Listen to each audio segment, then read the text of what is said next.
We all know the standard history of Godric's Hollow. Voldemort arrives, casts a killing curse, and when that spell rebounds, an orphaned baby survives to become a legend. But suppose the curse misfires, and James and Lily survive the blast. Instead of waiting for the Ministry or Albus Dumbledore to arrive and assess the damage, they make a split-second calculation. Wounded but alive, Lily grabs Harry, and James apparates the family away from the wreckage. They vanish completely. By doing so, they leave a massive vacuum in their wake. The wizarding public has no boy who lived to rally behind, no mythic survivor to celebrate, and absolutely no reason to feel hopeful.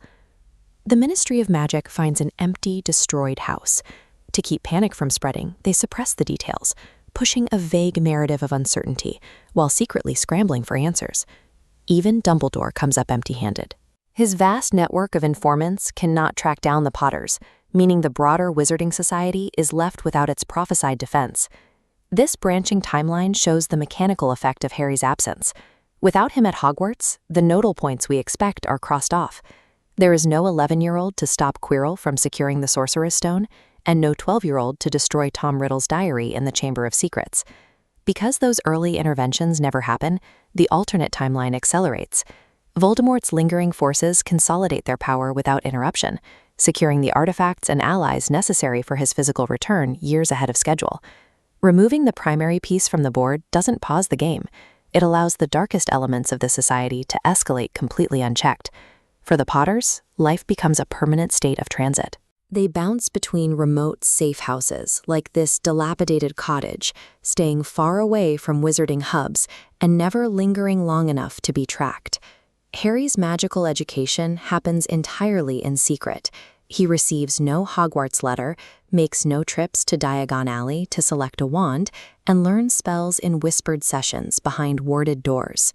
James Potter takes over his defensive training.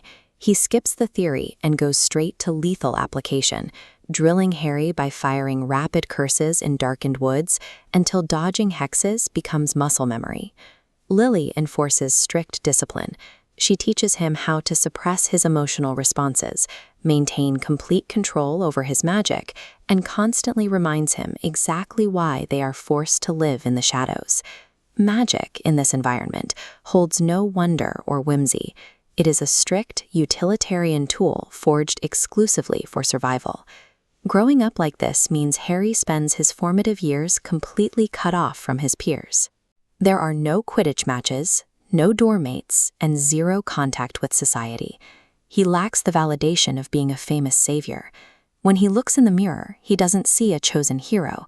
He sees a hunted target, burdened by a scar he barely understands. His parents' necessity for absolute secrecy breeds a heavy paranoia. Harry learns early on that trusting anyone outside his mother and father is a fatal liability. Compare that to the standard timeline. Even with the Dursleys, Harry eventually found a surrogate family at school, experiencing moments of genuine childhood innocence. By prioritizing his physical safety over social connection, James and Lily inadvertently build an emotionally walled-off, hypervigilant soldier. They kept him alive, but they denied him a childhood. Eventually, the math of their situation catches up with them. Lily and James recognize retreating into the wilderness is only delaying the war, not stopping it. Lily sits down with Harry and lays out the full truth. She explains the prophecy, the significance of the rebounding curse at Godric's Hollow, and the psychic tether linking him to Voldemort. Faced with the reality of his own existence, Harry refuses to keep running. He decides to pack up, break cover, and confront the threat dictating his entire life. He doesn't stumble into this conflict by accident, and he isn't gently guided into it by a headmaster. He enters the war as a calculated, deliberate choice made by a young man who has already survived years of exile. When Harry finally introduces himself to Dumbledore, Ron, and Hermione, the dynamic is entirely different. There is an immediate friction. Their loyalty and trust aren't handed to him. They have to be aggressively earned. Voldemort anticipates fighting an untrained boy. Instead, he finds an opponent intimately familiar with the dark, who fights with a ruthless pragmatism mirroring his own. We are left with a massive trade-off. This hardened Harry possesses the lethal reflexes and detached focus required to execute the Dark Lord. but he completely lacks the innocent compassion that defined his original counterpart. Hiding in the shadows produced the perfect weapon to end the war, but in doing so, it sacrificed the very humanity that made the wizarding world worth saving. If you liked this story, check out the next video on your screen. Subscribe for more stories like this, and press the bell so you don't miss any.